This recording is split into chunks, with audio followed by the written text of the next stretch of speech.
E aí, turma, tudo bem com vocês? Como estão?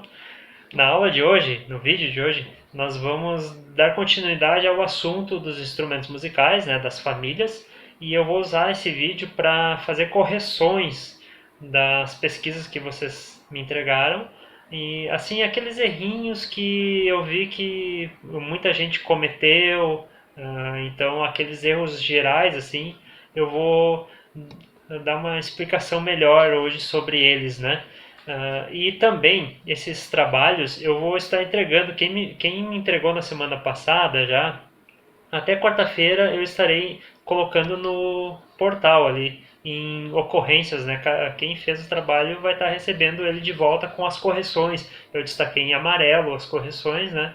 E para o vídeo de hoje ainda, também eu tenho aqui alguns arquivos que eu vou colocar no portal, que são fotos, imagens dos instrumentos, explicando assim um pouco sobre cada família. Inclusive é um pôster que eu tenho aqui em casa, né? Eu tirei fotos porque se fosse numa aula ao vivo, né, em sala de aula, eu traria para vocês visualizarem, né? Então eu vou mostrar para vocês no portal ali, em imagens. E ainda por cima, no final do vídeo, tem uma tarefa para concluir sobre os instrumentos musicais das famílias dos instrumentos musicais, né? Mais voltado para essa parte da orquestra sinfônica. Bom, vamos começar então as correções sobre a família das cordas. Pois é, eu vi que teve gente que se enganou um pouquinho sobre o que são cordas friccionadas e cordas dedilhadas. As cordas friccionadas são aquelas que utilizam um arco. Depois vocês deem uma olhada ali nas imagens. O arco para tocar o violino, tocar o violoncelo, o contrabaixo da orquestra também, né? Ele utiliza o arco. E esses são os instrumentos das cordas friccionadas. Por que friccionada? É o atrito do arco na corda. Eu vou usar meu dedo aqui. Façam de conta que o dedo é a corda e o arco é a caneta aqui. E é esse atrito que gera o som da corda. Por isso, cordas friccionadas. A gente tem ali o violino, a viola, que é um pouco maior, o violoncelo, né, que usa uma vareta para apoiar no chão ali, né, e o contrabaixo, que é grande e o pessoal toca geralmente de pé, porque ele é muito grande, né, ou com um banquinho ainda. Ele é um instrumento grande. Então, esses são os instrumentos de corda friccionada. Eu vi que teve gente que colocou que a harpa e o cavaquinho são instrumentos de corda friccionada, mas não. Esses são instrumentos de cordas dedilhadas, em que você utiliza os dedos para tocar, né? A harpa, o cavaquinho também, ou uma palheta, né? Palheta, muita gente falou plectro. A palheta é um plectro, é um instrumento utilizado para dedilhar as cordas. Então, no geral, assim, foi muito bem. Assim, o pessoal utilizou violão, guitarra para exemplificar os instrumentos de cordas dedilhadas, né?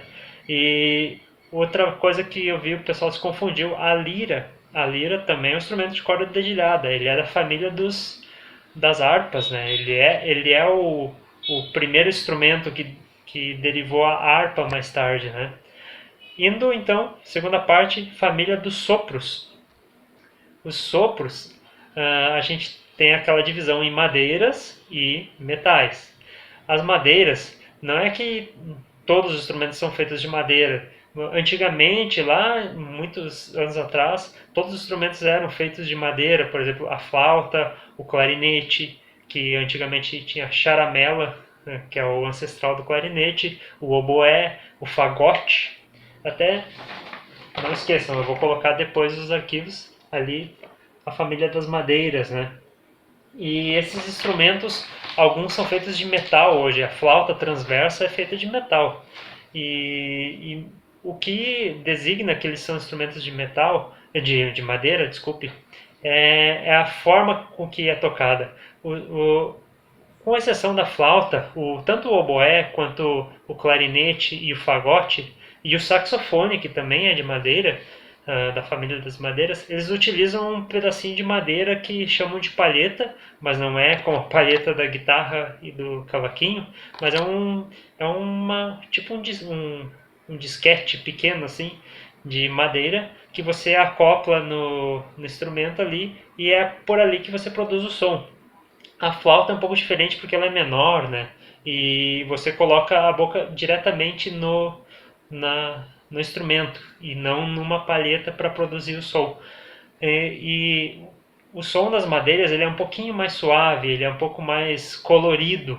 Eles têm uma variação de timbres muito maiores, os instrumentos de madeira. O saxofone ele é considerado madeira por essa técnica. Ele também utiliza uma palhetinha ali que ativa o som do instrumento. Né? Os metais, que é a outra subfamília dos sopros, a gente encontra aqueles instrumentos com maior potência sonora. Então, o trompete, a tuba, a trompa, o trombone, que são instrumentos maiores. E para fazer o som, eles possuem um bocal. Vou ver se vocês conseguem visualizar aqui. Eles possuem todos um bocal ali. Dê uma olhada lá no início, né? Vocês podem ver melhor depois no arquivo. Esse bocal vocês colocam na boca e vocês utilizam a força dos lábios aqui, muscular dos lábios e do pulmão para trabalhar o som. E eles são instrumentos muito potentes. Esses, sim, são todos instrumentos feitos de metal. Alguns são de osso, enfim, os mais antigos, né? O corne, por exemplo, e eles são da família do metal. Bom, uma coisa que eu vi que o pessoal se confundiu além do saxofone, e eu vi um exemplo de a gaita, né? A gaita de foles, e eu acho que também a sanfona são instrumentos considerados da família das madeiras. Eles não são muito utilizados na orquestra, né? Mas quando aparecem, eles vão estar junto com o pessoal das madeiras ali. E indo agora para as percussões, o pessoal se confundiu muito sobre o que é altura definida e indefinida, né? Definida é quando a gente tem notas para cada tecla, cada parte da bateria do instrumento ali, né? Não é bateria, barra de metal ou cada instrumentinho, enfim, ele vai ter uma altura, uma nota afinada. Por exemplo, uma tecla tem dó, outra tecla tem ré, outra tem mi. Cada tecla uma nota definida, por isso altura definida. O piano é um instrumento de percussão em que você utiliza a tecla ali, você aperta a tecla e aquela tecla aciona um martelinho que bate em uma corda. Isso é um instrumento de percussão, ele está batendo, percussão. Percutir é o ato de bater. Então, por isso altura definida e por isso o piano é percussão, que é a questão 4 lá que eu perguntei, né? Apesar de ser um instrumento com cordas, ele é também de percussão. E assim, nós temos a celesta, temos o xilofone, os tímpanos também, aqueles tambores gigantes, né, na orquestra, eles possuem algumas notas afinadas, né? Os carrilhões também, enfim. Muita gente se confundiu, teve gente que colocou instrumento de altura definida, o tambor, o prato. Eles não são. Você pode até afiná-los, mas eles não são muito definidos. E se eles estão desafinados, não importa, você não vai achar tão ruim assim. Já os instrumentos de altura indefinida são esses que não tem a preocupação de serem afinados, né? É só você esticar bem a pele ou o timbre dele ser bem bonito e específico, né? Assim o pandeiro, assim são as claves, os tambores, o surdo, o bumbo, as partes da bateria, né? Os pratos, enfim. Bom, a questão 4, então, que eu tinha pedido, né? Teve muita gente que esqueceu. Não esqueçam, por favor, enviem via portal ali, tem um espacinho nas tarefas, né, para entregar. E teve gente que esqueceu de responder essa pergunta, né? Sobre, lembrando o que foi dito antes, existe um instrumento muito famoso de teclas que pode ser classificado como instrumento de cordas e percussão. Esse instrumento é o piano, então teve gente que esqueceu de responder isso. Bom, por último, vamos à tarefa, que é uma música que eu vou deixar no link na descrição aqui embaixo e vou deixar no portal também para, se vocês não conseguirem abrir aqui, vai estar lá no portal. A música se chama Baquianas Brasileiras número 2. O Trenzinho do Caipira, do compositor brasileiro Heitor Villa-Lobos.